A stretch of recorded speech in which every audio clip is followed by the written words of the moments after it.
Transportation Subcommittee to order. Welcome to the first meeting of the year.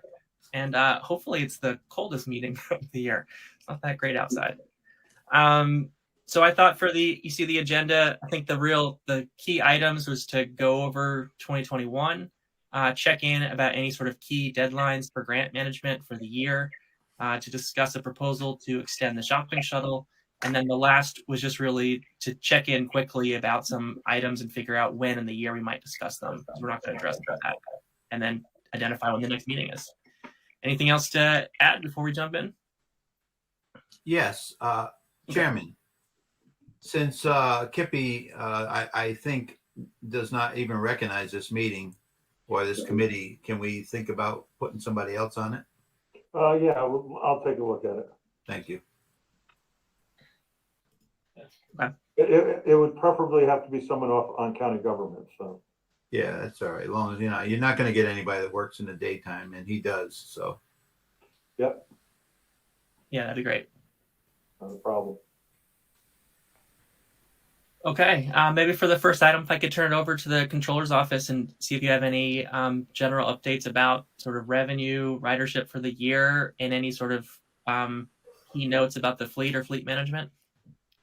Yeah, so I can touch on that for everyone a little bit. It looks like for 2021, our expenditures came out to $462,475, which is a 3.35-ish increase from the years prior, 2020 and 2019. So there are a few reasons for this. Mainly, it's going to be the extra money that we're paying Johnston in COVID-related cleaning. However, in addition to that, we also had extra repairs to C11 this year, which bumped up our costs, and additional tire costs or parts costs. I think everyone kind of knows that that's been in flux a lot through 2021, and we definitely saw that in our budget. When it comes to ridership, so we had decreased ridership in 2021 from 2020 in every route except for our shopping shuttle routes. I would categorize that mostly because of our fairly regular numbers in January to March 2020 that kind of boosted 2020 to some extent, and we didn't see that in 2021 going through COVID.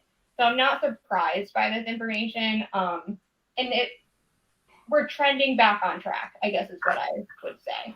But there is still definitely a decrease to be seen. Okay. Or the numbers. Tell what the numbers are. Okay. Can we break the decrease down to like the shop and shuttle and then the county routes? So Jim, if you can go into the email that I sent Ron and present my spreadsheet, that might be the best way. Where is it? Marissa. So if you search for my name. Yeah, the one that's unopened, the second one there. You can go here. Yeah. That one. This one. I think so. If we can present that, let me do this one.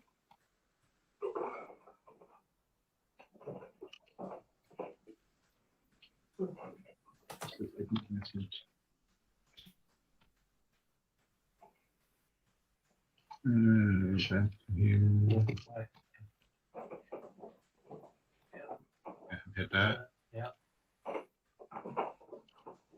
And entire screen, click on that.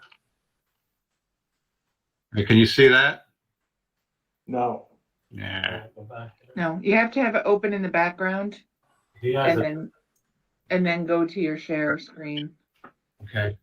It won't let me share. click up top here and share. Oh, there. Okay. Okay, now we'll see it. See it down here. It says stop share. Yeah, now it's coming. So we'll see it now. You guys can see that there. Yeah, so that's kind of the breakup, I suppose we can say, for ridership. Can you enlarge it a little bit, Jim, by chance? Go to your view and up it a little. Just move your head closer to the screen. I'm trying. Thanks, Rick. It's tiny. Is That's that better? Yeah, much better. Rick, I even have it on 2 screens, so wise guy.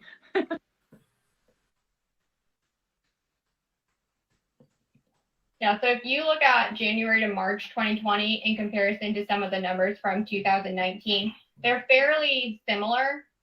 But then you have a large drop off for 2020 when COVID kind of started bumping up. Right.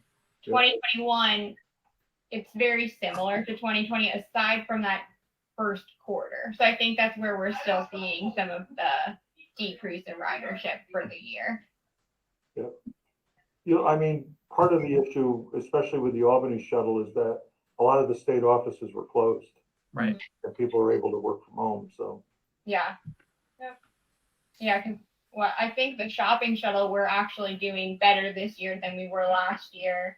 So it is going back to, I think, what our new normal is going to be. It's just, I would wait until the end of this first quarter, and that might give us a better idea. If you hit the other tab on the bottom there. Yeah.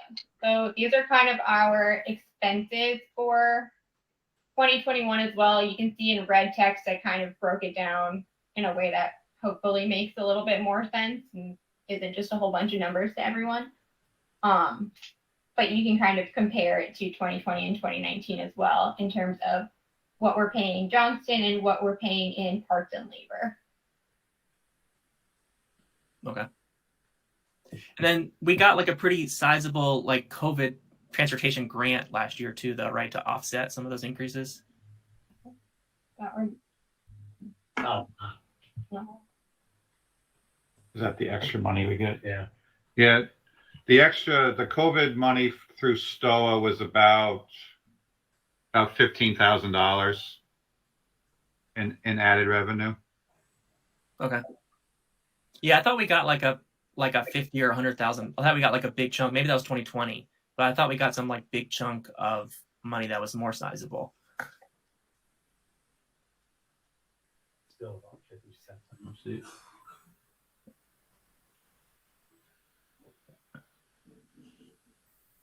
We're still running about 50 cents on the dollar, though. Right. County share.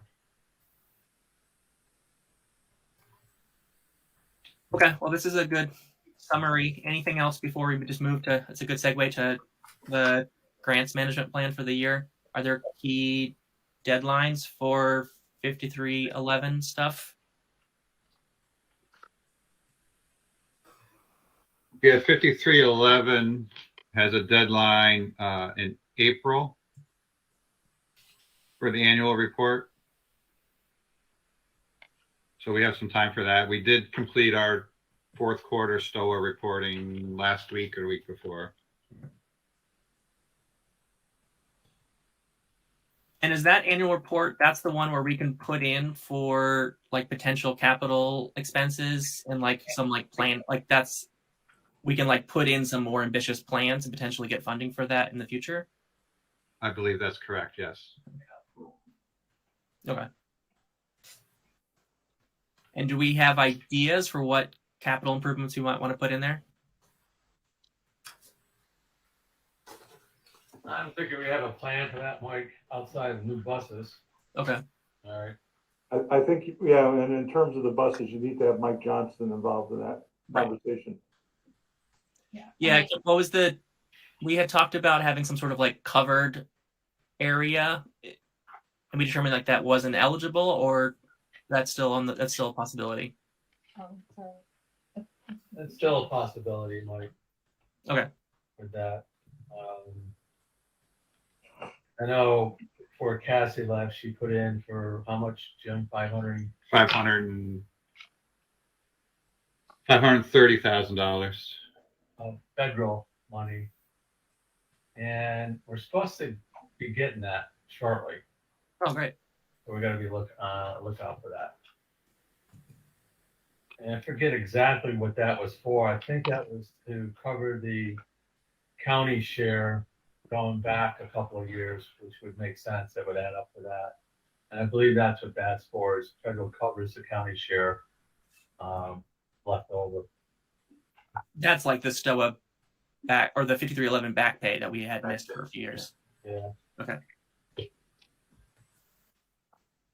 So we're gonna look out. The other thing though is, we talked about getting a bus last year, and we're at the point, I think, where we pulled a resolution. We did a resolution to buy a new bus, but we pulled the last minute. Yeah. Because of some confusion on the state's part, whether or not they're going to fully fund it or not. So there was a conversation. Cassie and I were under the impression, because we got approved by the state to make the purchase, that we had all of the 5311 STOA funds to cover it. However, we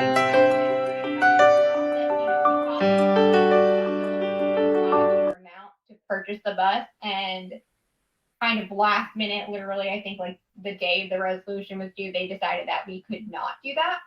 And they broke it down to us only having about $55,000 that we could use. So that's an ongoing conversation that we're going to have with the state. I did look at the contract that we were purchasing the bus off of this morning, and it does end in January 2022. So at this point, when the new contract awards come out, I think it would be best to look at the pricing then and kind of make a plan going forward. Okay. Yeah, we're looking at replacing C11, Yeah. which is the older, bigger bus. And we are seeing increased costs associated with maintaining that bus. So it is time. Yeah. Mhm. So when you said the new contract, you mean the new State STOA contract with the state? Yeah. So the new state contract to award basically what vendor we would use to purchase the bus off of. So it's a state contract. Currently it's state contract number PC 69001. But they put it out like every so often, every few years. And it just so happens that that contract period ends January 2022. It's OGS contract, Mike. Okay. So then potentially next month we would revisit Yeah. what the bus replacement plan is. I'm sure that the pricing is going to be higher just because of the climate of everything. So it's hard to kind of come up with a plan until we can see some of those numbers. Okay. And then we had gotten some sort of capital funds that we have to spend within a certain time period. And when is that time period, or how much money is that? I think that's the 17th. We got 17,000 from the state for capital. I don't see a deadline on here though. Yeah, I don't remember a deadline on that either. But we did get approval for it. Okay. And what can that be used for? It's just capital funding to rehabilitate, restore, or modernize public transportation. Pretty general. Can it be used for repairs? Yeah, capital improvement. I think so. I would think so based on this wording, but I'd have to look at it. Mhm.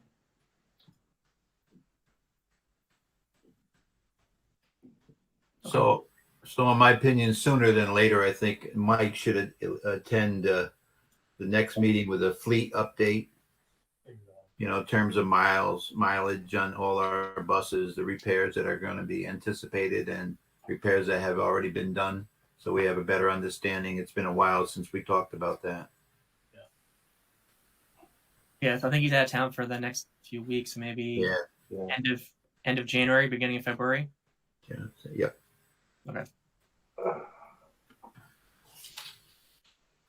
Okay. Anything else about the fleet grants or ridership?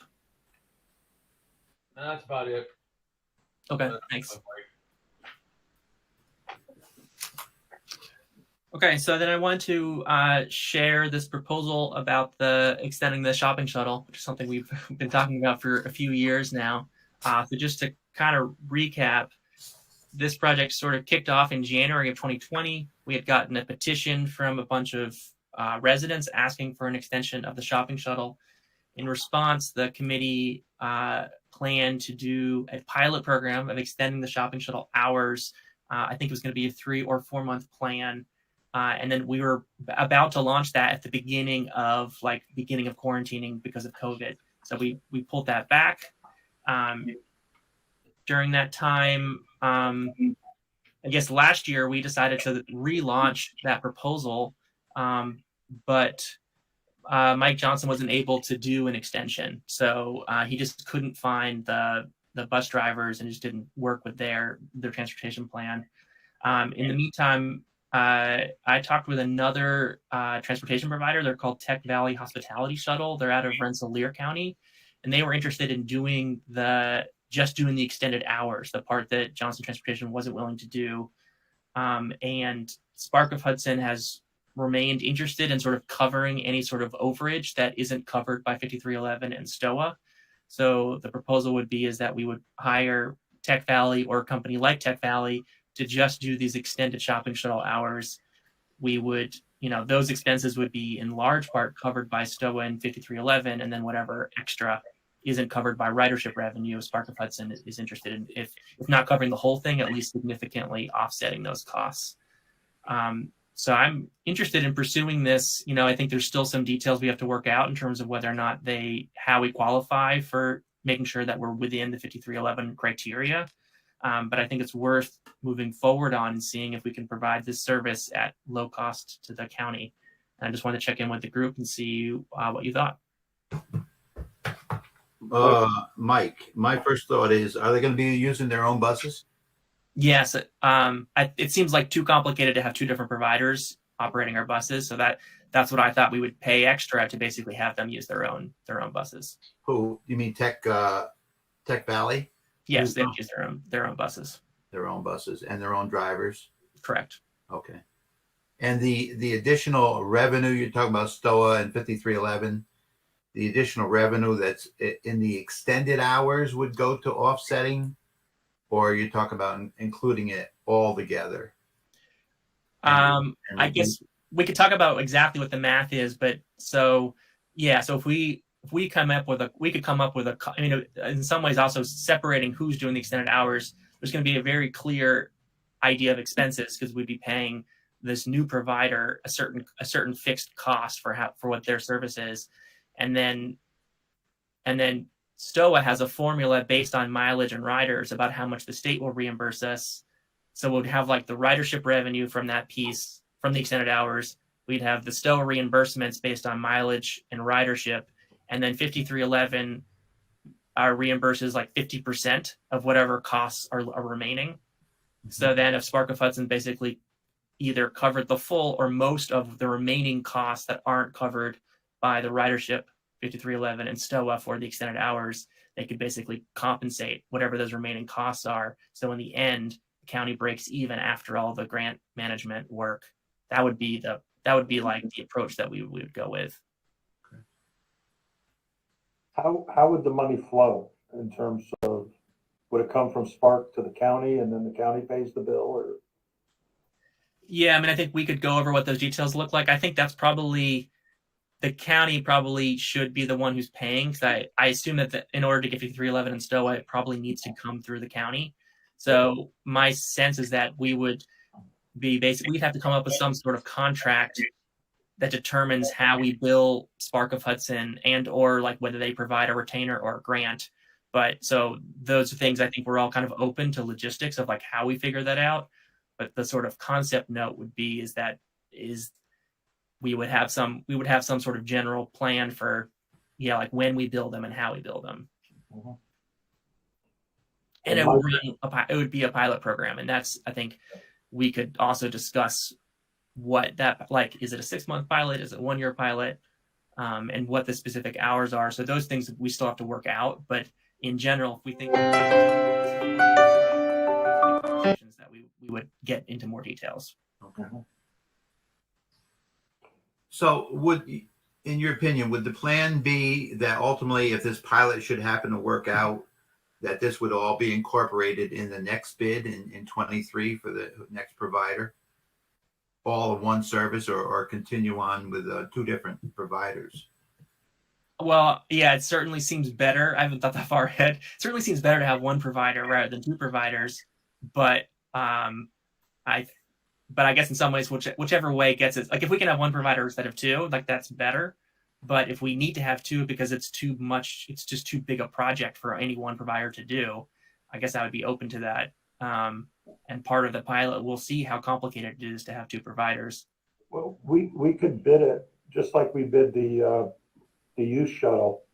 You know, but one provider could bid on both. Right. I think Yeah, I think we would have to, and depending on what the cost would be, I think we would have to bid it Mhm. to abide by the procurement policies and things like that. Like I think that would be a necessity. Right. Regardless of, as a pilot, we'd have to bid the pilot, is what you're Right. saying. Yeah. That would be my inclination. So I thought if we wanted to move ahead, that would be one of the things we'd have to start doing, is like starting to write what that bid is.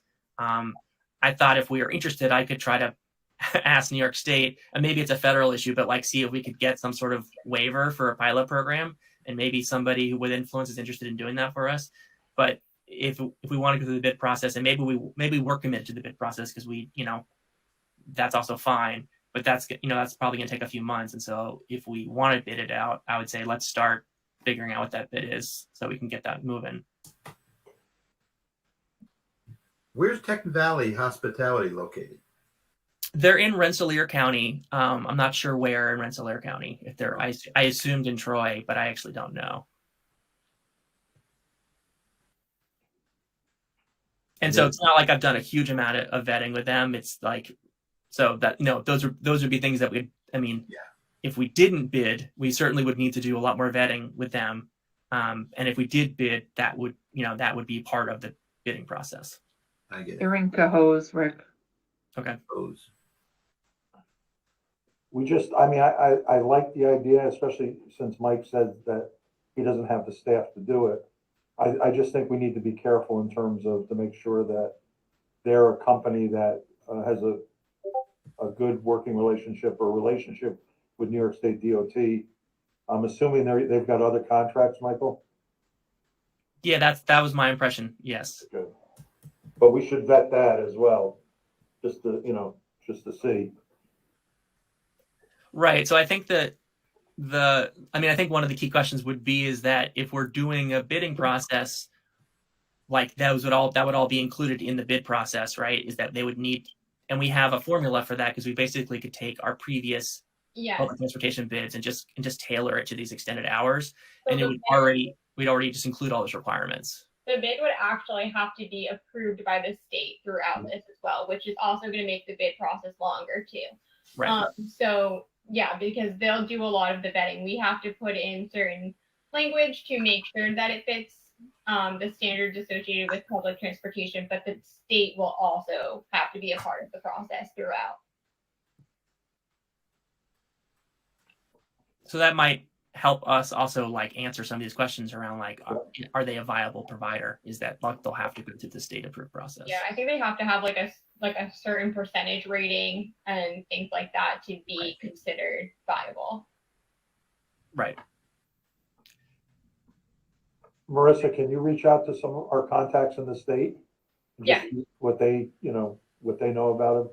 Yeah. So we had some people that we worked with when we put out the bid last time. They would likely be the same exact people that we would reach out to now. So I can definitely do that. Okay, so then I think we have the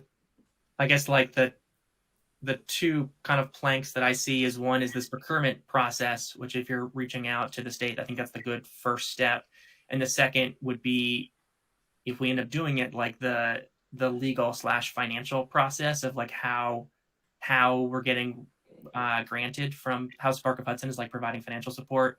And I think we had started to work on that because when we had initially when we were going to do the pilot with Johnson last year, we were like starting to talk about what that would look like. So I think we can kind of re-pick that up and maybe like pull in the legal team to come up with some drafts options for how that might look. Yep. That's what we have to do. do we need a resolution for this or like approval from the committee, or does this seems like we're not actually making any decisions at this point? We're just moving. We're just kind of I mean, anything that comes out of here would have to go to county government anyways, Michael. right. I mean, we can sort of agree by consensus that we're going to do certain tasks, Right. To be able to come up with the answers we need. Okay. All right. So it sounds like we're in agreement that we're gonna learn more, Yep. or advance it and see where it goes. Yep. Okay. Okay. Great. Anything else on this topic before we move on? No. All right. Great. The next kind of chunk of stuff was I just wanted to check in about any sort of key deadlines that we need to be thinking about, especially for the next couple of months, but maybe for the year as well. So the first item is communications, and we had kind of briefly talked about this, Rick, around like snow and service outage. It sounds like you don't want to continue to be the point of contact for the snow emergency decisions. I would. I'm a softie. I will. Well, I appreciate it, but I'm also happy to take it on if you won't. But I would rather you do it. If you'd rather I do it, I'll do it. Otherwise. But if you want to, Come on, Rick, you're up anyways. I know. That's what I said. I didn't care.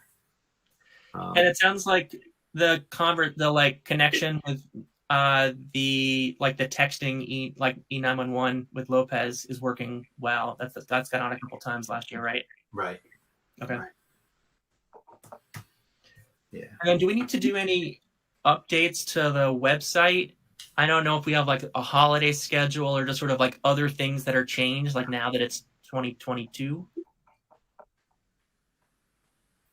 I'll check the, I thought I updated the holidays for you guys. I'll double check. I did our main website, so I'll check transportation for you. But if there's anything, just let me know, because I can certainly update it, no problem. Okay, thanks, Kelly. Yeah. And then I guess actually, I'm sorry, I do need to update the holidays, but I'll get that right on there for you. Okay, thanks. And I think it was Rick, you brought up whether or not we're thinking about the next contract, if we would try to include this extended hours. What is the schedule on when the next contract renewal is? I thought the last time we passed a contract, there was like an option for like a renewal. 3-year contract, 2 options. Yeah. Yeah, so it's a 3-year contract period with 2 1-year extensions. So if we were to stay on with the extensions, it would be 2025 that we would be putting it out again. If we were to not do the extensions, which we don't have to, it would be 2023. January. Yeah, I'd have to look at all right, this is not the professional way to do it, but I was out on maternity leave when That's no excuse. when the results came in. So it must have been the end of 2019. So we would start looking at that. I know, again, not the right way to do it, but that's the easiest way for me to remember. Okay, so then we would, in 2023, we will need like a resolution to extend, or we would need to have already done the work to like have a new bid. Yeah. Yep. Okay. So then I guess more or less like in July or June, we should decide whether or not we plan on extending. Yeah. Okay. Do we know if the rates are changing at all? Because the rates that we have up there are 2021 rates. Do we update the rates, or am I just changing the year to 2022 on the website? The ridership, like the cost to ride? Right. Yeah, we haven't. I don't think there's any plan to change those rates. Okay.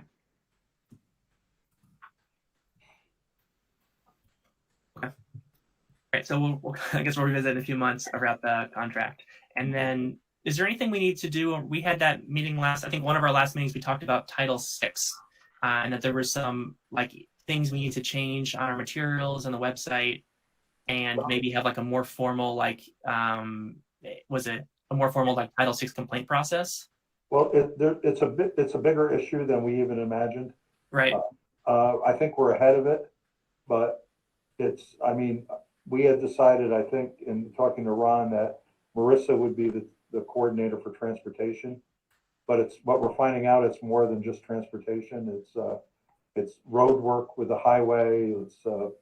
There's a variety of factors. So what I think we should do, and Kelly and I have talked about it, is put a committee or a team together, which would include Marissa, Chris Muller, Michael Reardon, because there are some HR issues that need to be addressed, and Ray Jerkowski, our new engineer, should be probably part of that, or even chair that group. But there's more work it has to be done.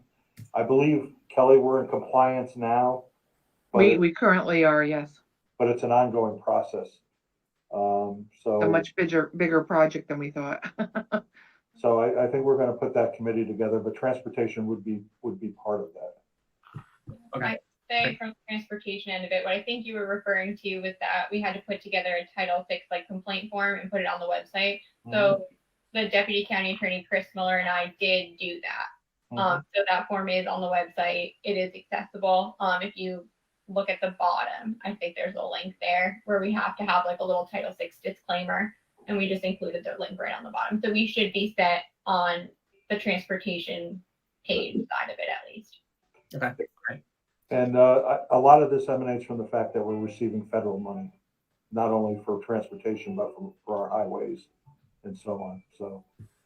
So I think we got the framework of a team we want to put together to work on this. And I think Ray would be a good person to oversee, especially on the highway end of it.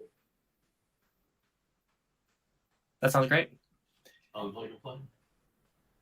And then did you say it's official that Marissa is coordinating transportation? I believe that's Ron. Are you still there? Yeah, I'm here. That was your idea, right? Yes. Well, thanks, guys. No, I think with the help of our county attorney's office and Jim, I mean, obviously Jim will be more involved moving forward. Well, Marissa, you've done a great job over the years helping us improve the system and maintain it. So I appreciate your contributions.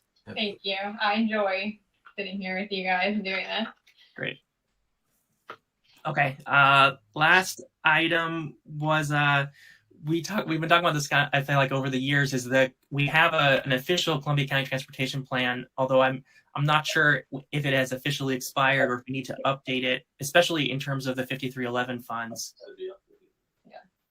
Yeah, it definitely has to be updated. I think it always becomes a question of when do we update it and how do we go about doing that, which I think is still kind of the question right now. I think probably most plans, they say you should update them every 5 years. We are well past those 5 years. Yeah, it was 2012. Yeah. Yeah, because I think the last time we officially updated it was really just a copy and paste from the previous one. So I think was it 2010 we did the last one? Yeah, 2010, 2012, I think somewhere around there. So maybe we should have a focused meeting just specifically about the transportation plan and what an update would look like. Can you send the plan out to the committee, Marissa? I do not have it. I got it. We'll get it. Jimmy can send it. All right, thank you. And I would recommend somebody from the county attorney's office also to be on the subcommittee or whatever. There's a lot of legal stuff. And the planning department. Yeah, and planning department. Yep. Yeah, and I think there's some agencies that have certainly talked to me and expressed interest in sort of being part of imagining a new plan. So Healthcare Consortium or possibly even staff from mental health. So we could potentially consider some other agency people, leaders to participate in a planning process. That's fine. Yeah, you might want DSS too. I know they got their own transportation, but I would have them involved too. Right. Yeah. So if you want to give me a list, Michael, of who you think should be on it, we can do sort of an appointment of a committee or a subcommittee. Okay, that sounds great. We jumped right over C3, complaint process. Oh yeah. That's because you've got to handle. We don't need to spend time on that. We don't. Let's. What do you want to say about it? That's how this whole thing started. I know. It's our origin story. Are you getting any complaints, Rick? No, I'm not. But I'm, That's a you good know, thing. huh? I said, that's a good thing. Well, I just want to know if the process is going to remain the same, where Kelly would just forward me the complaints, and then I would just speak with Mike about correcting them. Mike Johnston. I think it works, so why not? Yeah. Okay. I just want to make sure that we're on the same page. And now we also have this Title VI complaint form. So it was like two. So yeah, Title VI complaint. If someone puts it into the website, it goes to the transportation email, which currently goes to me. So if they get a complaint, it comes to me, and then I have to alert the powers that be. So it sounds like Rick at this point. If we get Title VI complaints, those also need to be sent to the state.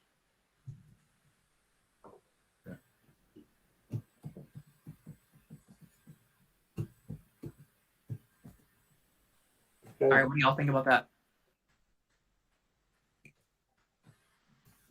What, the Title VI complaints? I guess the whole ball of wax, the whole complaint process.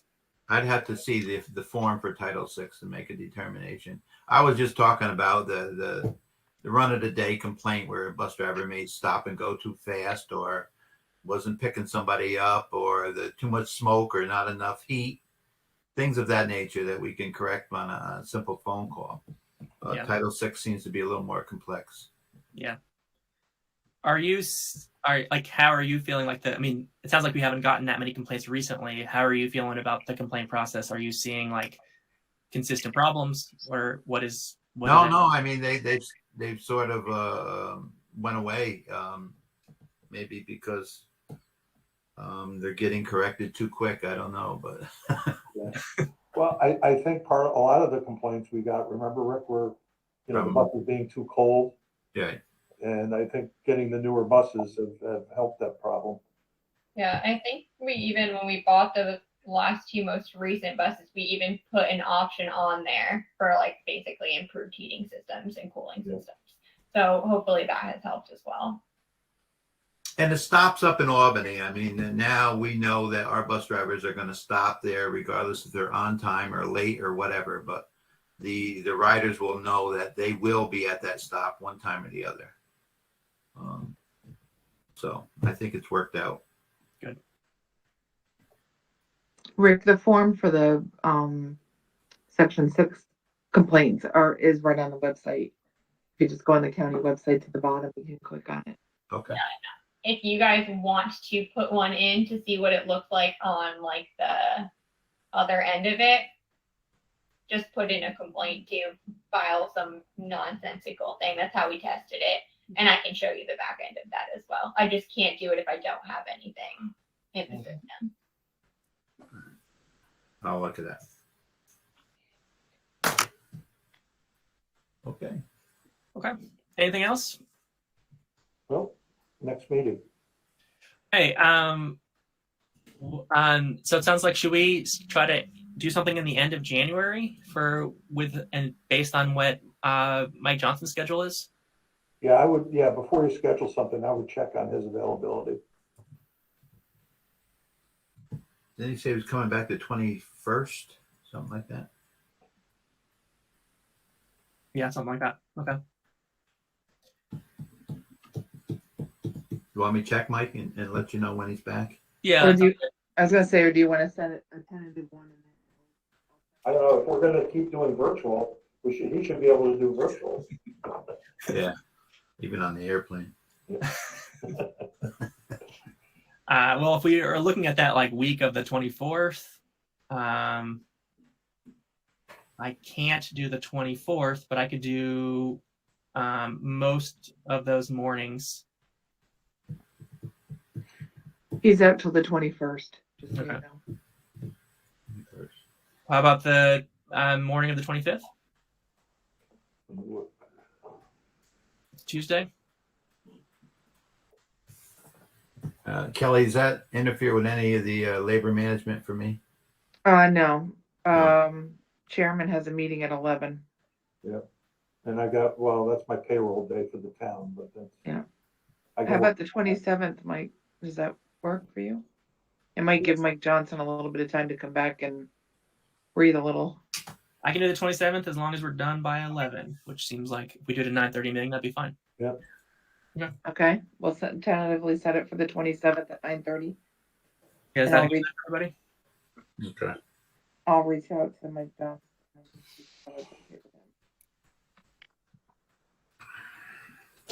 thanks, Ron. Thanks, Ron. Thank you. Have a good trip, Ron. Don't go too far, Ron. He's on by contract. We're good. Well, Number. Anything else? Motion to adjourn? I'll make it. So moved. Okay. Motion passes. Anybody opposed? All right. Good meeting you, Jim.